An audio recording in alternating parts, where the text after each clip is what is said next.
is not wasting a single one of them. He's doing whatever he can to protect his political legacy. You remember that, the one that was soundly rejected by voters in November. Here now to respond is David Goodfriend, an attorney and Democratic strategist who served in the long ago Bill Clinton White House back when the Democratic Party was a very different place. David, it's good to see you. Thanks for having me on. Happy New Year, Tucker. Happy New Year to you. So I just have to ask you, I know this is not a probable scenario, but it's being batted around by the lunatics online today.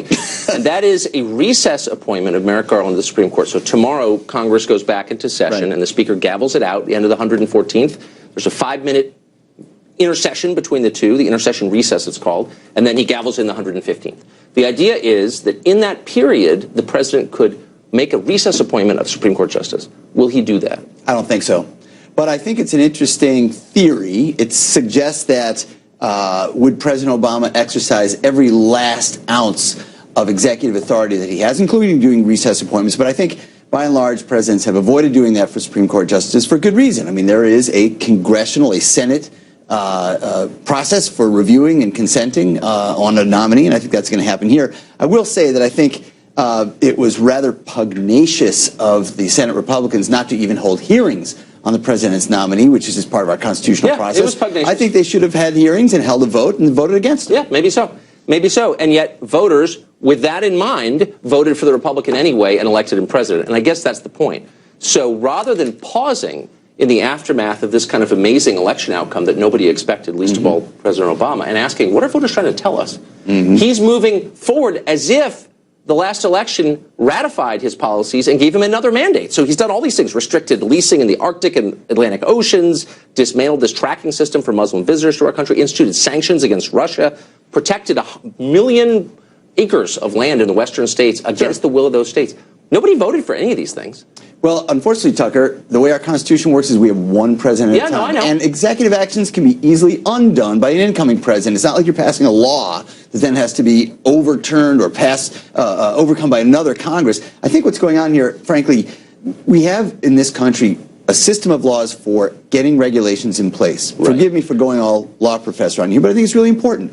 We have something called the Administrative Procedures Act, which is how regulations are supposed to be formulated. You put something out for public comment. The public gets to comment. The agency then puts out a regulation. Lawsuits happen after that. Somebody says, well, you didn't give me enough notice. You didn't give me enough. And that's really what's going on. Well, I'm sorry to get a law professor on you as a history major, but actually the president doesn't pass laws, and neither do the courts. These are regulations. The Congress does. Regulations. You said laws correctly, because in fact they are laws. No, they are laws. Implementation of laws. The executive where we are now, and you know it as well as I, is the executive branch is making the laws, and they're calling them legislation. They're ignoring Congress, which is another way of saying they're ignoring voters, and they're doing what they want. They're acting under statutory authority. They can't go beyond statutory authority. They can get sued for that, and they have, and they've won or lost. In this case, it's the president acting in his power as the executive to implement the laws. He can do it, and I can do a lot of things, but I choose not to because I restrain myself, because they're bad for me or the people around me. And shouldn't the president, in the interest of democracy, pull back a little bit, look at voters and say,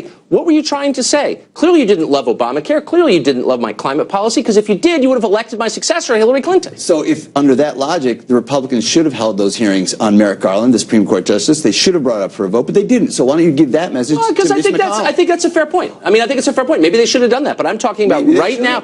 But they didn't. I'm not here to defend them. And Barack Obama is saying, you know what? I'm still president. This is my authority under the law. Whatever I feel Whatever under the law I am authorized to do. Okay, but look, the president's... What's wrong with it is it's increasing a trend that has been going on for the last 20 years where the country is becoming less democratic. Ordinary people have less control over what happens to them from government than they've ever had before, because more decisions are being made by fewer people, unelected people in the agencies, the courts. It's not good, and you know it's not good, and he's making it worse. I would say this, Tucker.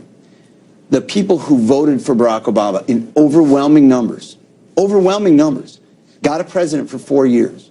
And they got a new president in Donald Trump for the next 4 years, who can just as easily, under his executive authority, undo whatever he wants. I know. And you're right. And you're absolutely right. We only have one president at a time. Now, I will say this. But we have a Congress that's supposed to be doing this. And basically what Obama's doing is by acting in an authoritarian way, he's guaranteeing that Trump will do the same. You are misstating the law, Tucker.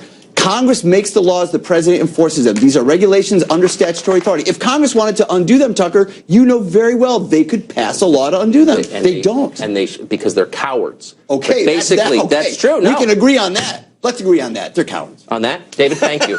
Good to see you. You too.